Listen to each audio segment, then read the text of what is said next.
Hello students, कैसे हैं आप सभी लोग। उम्मीद करता हूँ अच्छे से होंगे और बढ़िया से मन लगाकर पढ़ाई कर रहे होंगे। करंट अफेयर का सिलसिला लगातार जारी है। वीडियोस थोड़ा सा डिले होते हैं क्योंकि आप समझ सकते हैं कि काम भी करना होता है। उसके बाद भी जो समय मिलता है उसमें मैं कोशिश करता हूँ कि करंट अफेयर जल्दी जल्दी तैयार करूँ। ये जो पार्ट है ये 16 से 30 जून तक का है और 1 से 15 जून तक का मैंने पहले ही अपलोड कर दिया था। जिन्होंने भी नहीं देखा है वो देख लें और उसके बाद 16 से 30 जून तक का ये पार्ट जो है ये देखेंगे।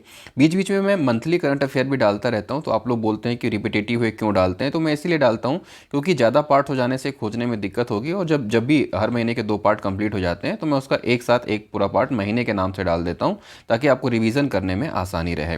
मेरा नाम है मनोज सिंह, यहाँ पे मेरा परिचय आप देख सकते हैं। जिन्होंने भी टेलीग्राम चैनल ज्वाइन नहीं किया है, टेलीग्राम चैनल जरूर ज्वाइन कर लें ताकि लेटेस्ट जो करंट अफेयर्स के अपडेट्स हैं वो आपको लगातार मिलते रहें। और इसके साथ ही अगर चैनल सब्सक्राइब नहीं किया आपने तो कर लें ताकि वीडियोस अपलोड होने के बाद डायरेक्ट नोटिफिकेशन के थ्रू आपको मिल जाए। टेलीग्राम जरूर ज्वाइन कर लीजिएगा। पिछले वीडियो में एक क्वेश्चन मैंने पूछा था जिसमें आंसर मैंने जल्दबाजी में गलत बता दिया था। 21 मई टिक हो गया था, जबकि अंतर्राष्ट्रीय जैव विविधता दिवस 22 मई को मनाया जाता है। आप में से बहुत सारे लोगों ने कमेंट्स करके मुझे बताया भी, और बिल्कुल इसी तरह से आप अलर्ट रहा कीजिए। गलती होने की संभावनाएं सभी से रहती हैं, लेकिन हम अपनी गलतियों से कैसे सीखते हैं वो ज़्यादा मायने रखता है। तो अंतर्राष्ट्रीय जैव विविधता दिवस कब मनाया जाता है? 22 मई को। पिछले वीडियो में गलत हो गया था तो इसे आप अपडेट कर लीजिएगा। और हम देखते हैं कि पिछली बार जो मैंने कुछ क्वेश्चन आपसे पूछा था उसका आंसर क्या है। 2 दिवसीय रामगढ़ महोत्सव का आयोजन कब किया गया था? ज़्यादातर लोगों ने इसका आंसर सही बताया है, 4 से 5 जून। और एक चीज़ ये भी बताया था कि ये कब कब मनाया जाता है, तो ये आषाढ़ के प्रथम दिन मनाया जाता है, जिसको हम क्या बोलते हैं, आषाढ़ से प्रथम दिवसे। यहाँ पे जो रामगढ़ है वहाँ पे कवि कालिदास ने एक रचना की थी और उसकी रचना का नाम भी मैंने आपसे पूछा था। तो आप सभी लोगों ने रचना का नाम भी बहुत सही बताया है। तो लगातार आप पढ़ रहे हैं और आपके जो कंटेंट है काफ़ी अच्छे हैं, आपके आंसर बहुत अच्छे आ रहे हैं। एक क्वेश्चन और पूछा था मैंने कि अंतर्राष्ट्रीय बेसबॉल खिलाड़ी अंजलि खलको छत्तीसगढ़ के किस जिले के निवासी हैं? तो इसका आंसर भी आप सभी लोगों ने सही दिया था, कमेंट्स में मैंने देखा था। बलरामपुर रामानुजगंज की रहने वाली हैं। इन्होंने अभी हांगकांग में खेला है और कनाडा में भी खेला है। तो इस तरह से ये खिलाड़ी जो हैं काफ़ी प्रसिद्ध हैं और छत्तीसगढ़ के खिलाड़ियों से रिलेटेड जो क्वेश्चंस हैं उसके को लेकर आपको अच्छे से तैयार करना पड़ेगा, क्योंकि खिलाड़ियों से क्वेश्चंस आते ही आते हैं। तो अब इस बार का पार्ट हम शुरू करते हैं और सीधे आते हैं क्वेश्चन में। देखते हैं कि क्या कुछ क्वेश्चन है, आंसर देने की कोशिश करिएगा, कमेंट बॉक्स में इसके आंसर बताइएगा। पंडित माधवराव सप्रे की जयंती कब मनाई जाती है? ठीक है, इसका आंसर आपको देना है। पंडित माधवराव सप्रे की जयंती कब मनाई जाती है? 16 जून, 17 जून, 18 जून या 19 जून। ये 4 आपके ऑप्शन हैं। अब आप पंडित माधवराव सप्रे से जुड़े कई सारी चीज़ें जो हैं वो पढ़े होंगे, लेकिन उनकी जयंती कब है ये थोड़े से कम लोगों ने पढ़ा होगा, इसलिए इसको भी जानना ज़रूरी है। क्योंकि आजकल आप पैटर्न देखेंगे, जो वनडे एग्ज़ाम है CGPSC के या फिर आप देखें व्यापम के, तो इसी तरह से क्वेश्चन पूछे जा रहे हैं। तो आपको बताना है पंडित माधवराव सप्रे की जयंती कब मनाई जाती है। आपका ऑप्शन है A 16 June, B 17 June, C 18 जून या D 19 जून। ठीक है, अगर आपको आंसर नहीं पता तो हम सीधे चलते हैं इसके डिस्क्रिप्शन की तरफ। अब देखते हैं कि एक्चुअल में सही आंसर क्या है। तो इसका सही आंसर है 19 जून। अब माधवराव सप्रे को क्या कहा जाता है? तो ये छत्तीसगढ़ में पत्रकारिता के जनक हैं, ठीक है, और साथ ही साथ साहित्यकार भी हैं। इनकी जयंती 19 जून को मनाई जाती है।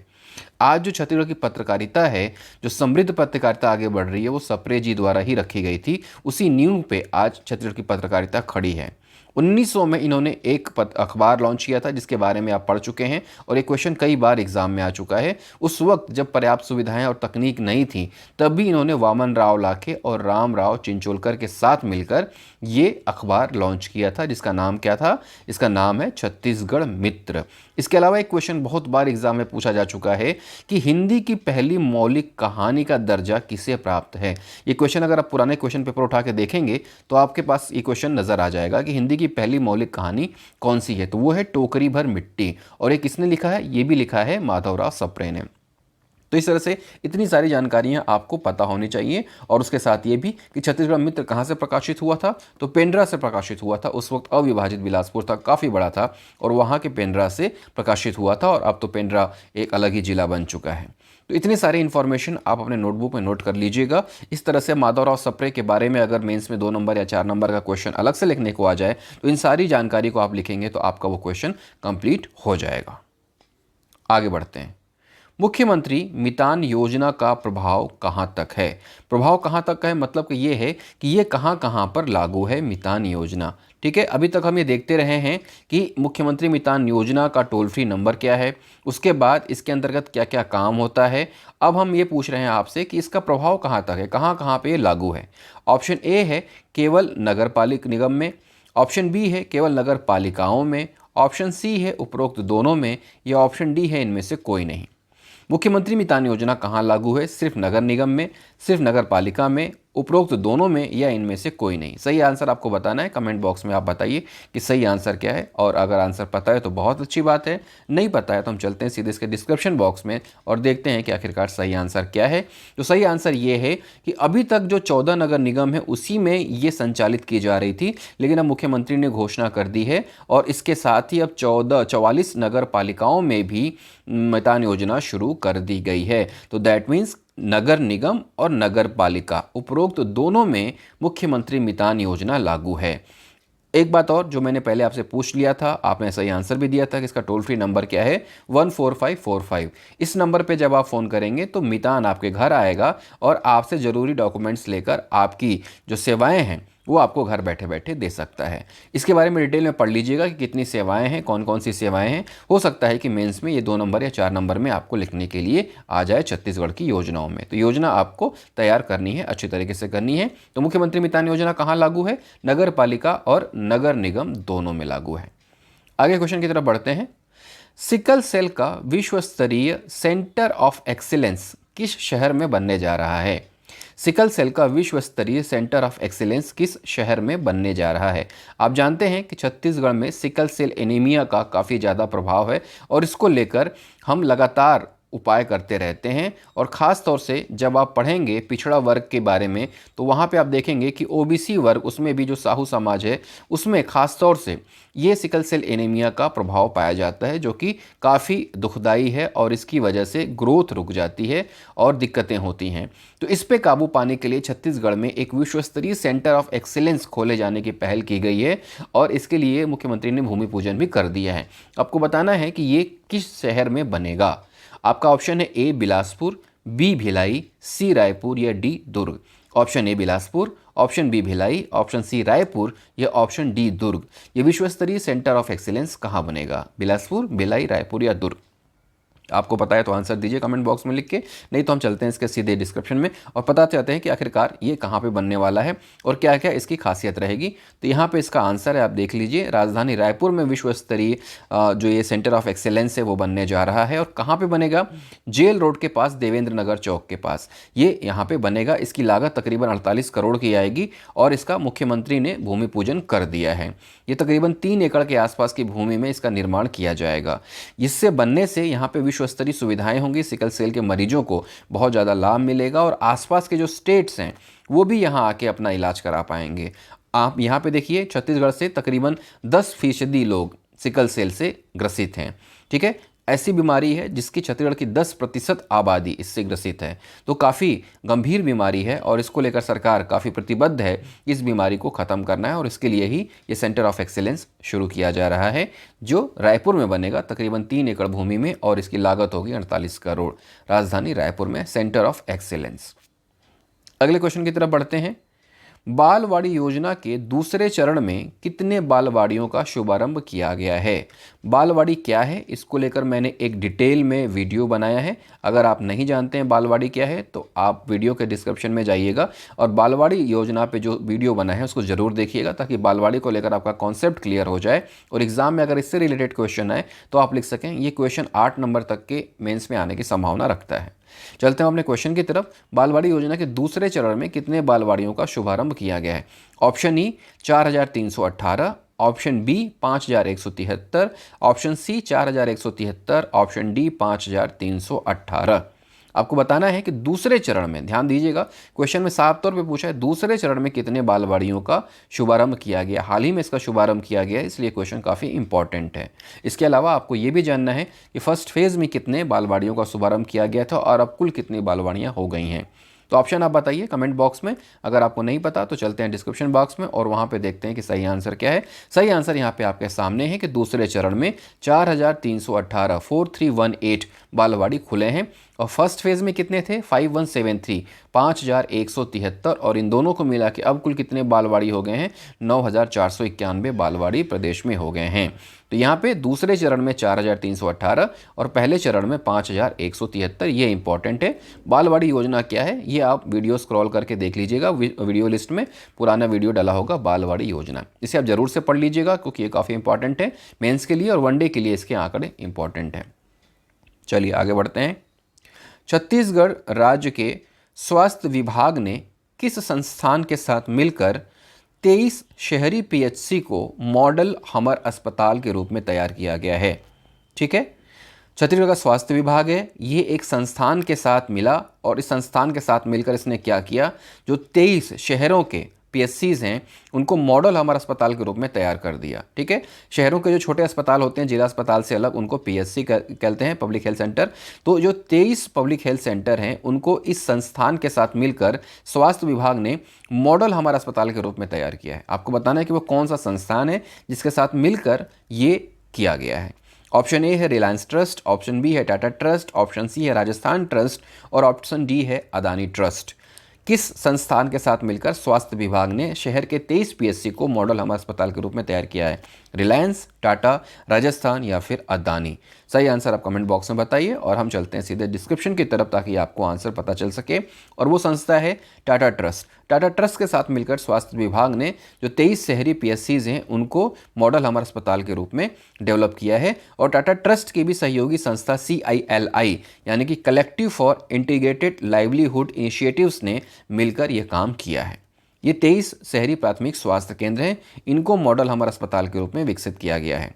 और इनमें से जो 23 हैं उनमें से 14 शहरी प्राथमिक स्वास्थ्य केंद्रों को केंद्रीय स्वास्थ्य परिवार कल्याण मंत्रालय द्वारा NQAS राष्ट्रीय गुणवत्ता प्रमाण पत्र से नवाजा जा चुका है।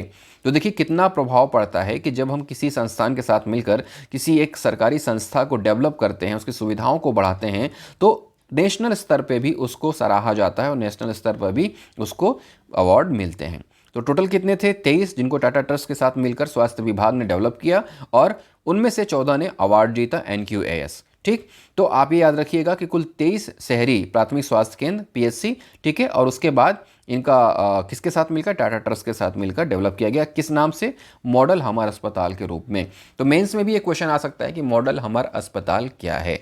ठीक है, तो मॉडल हमार अस्पताल के बारे में एक अलग से नोट 2-4 लाइन का लिख लीजिएगा। क्वेश्चन ऐसे ही आते हैं और इसी तरह से जब आप डीप पढ़ेंगे तो आपको हर एक क्वेश्चन बनेगा। अगले क्वेश्चन की तरफ बढ़ते हैं जो कि खेल से संबंधित है और आप जानते हैं कि खेल काफ़ी इंपॉर्टेंट है छत्तीसगढ़ के PSC या फिर व्यापम के लिए। छत्तीसगढ़ की युवा खिलाड़ी अल्योसा कुंजाम ने राष्ट्रीय जनजाति खेल महोत्सव में 2 पदक जीते हैं, उनका संबंध किस खेल से है? छत्तीसगढ़ की युवा खिलाड़ी अल्योसा कुंजाम ने राष्ट्रीय जनजाति खेल महोत्सव में 2 पदक जीते हैं, उनका संबंध किस खेल से है? ये 12वीं कक्षा में पढ़ती हैं और राष्ट्रीय जनजाति खेल महोत्सव में इन्होंने 2 पदक जीता है, लेकिन किस खेल में जीता है ये आपको बताना है। Option A athletics, option B basketball, option C तैराकी या option D football. Athletics, basketball, तैराकी या फुटबॉल, कौन सा वो गेम है जिसमें इन्होंने 2 पदक जीता है? कुल कितने पदक जीते हैं छत्तीसगढ़ के खिलाड़ियों ने, वो लास्ट वीडियो में हम इसका आंसर देख चुके हैं। ठीक है, गोल्ड मेडल कौन सा जीता था, कौन सी टीम ने, वो भी मैंने आपको बताया था। रिमाइंड कीजिए कि कौन सी टीम ने 1 गोल्ड जीता था।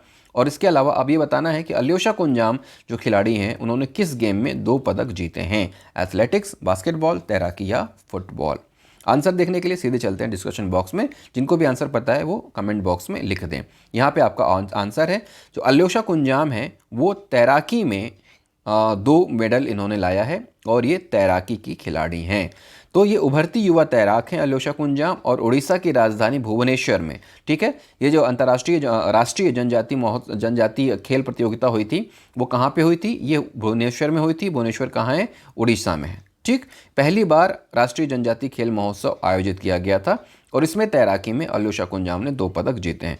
कौन कौन से? एक 50 मीटर फ्री स्टाइल में और एक 100 मीटर फ्री स्टाइल में। तो इन्होंने 2 पदक जीते जिसमें से एक सिल्वर है और एक ब्रॉन्ज मेडल है। तो खिलाड़ी का नाम और खेल प्रतियोगिता याद रखिएगा और ये जो नोट्स हैं जरूर बनाते चलिएगा ताकि लास्ट में आपके रिवीजन के काम आए। मैं जब भी दोनों पार्ट कंप्लीट हो जाते हैं तो वीडियो एक बना देता हूं ताकि आपको मंथली उसे रिवीजन करने में आसानी हो और आपको एग्जाम टाइम में कोई प्रॉब्लम ना हो।